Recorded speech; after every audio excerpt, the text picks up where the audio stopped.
При Украине мы получили госакт в постоянное пользование. Сейчас у нас кадастровый паспорт есть уже по российскому законодательству. И сейчас мы уже делаем, вот буквально на днях должен решиться вопрос, уже получить право собственности по российскому законодательству. И после этого уже начнем, во-первых, технический проект разрабатывать и плюс получить разрешение на строительство.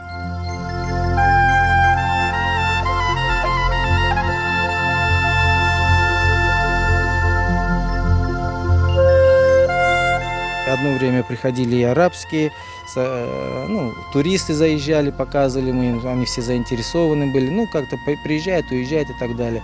С материковой России приезжают люди. Все видят, конечно, всех поражает место, потому что и все говорят, здесь должна быть исключительная мечеть. Мы к любым вариантам, к любым переговорам, к любым предложениям готовы обсудить, потому что мы решаем все на уровне общины с согласованием муфтия.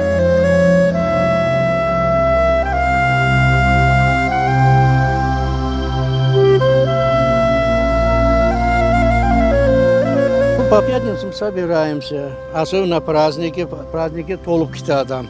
Минимум где-то почти до 100 человек доходит. Семьизге катнайдык, мы в ту сторону, это 2 километра отсюда.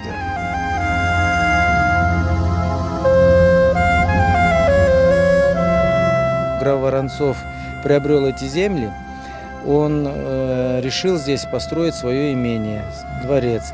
На предполагаемом строительстве располагалась старая татарская деревня с мечетью. Была возведена новая мечеть по проекту того же архитектора, который строил Воронцовский дворец.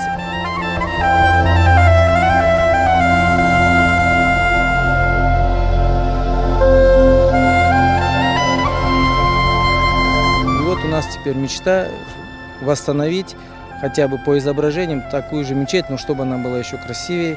И самое главное, чтобы она была посещаема мусульманами.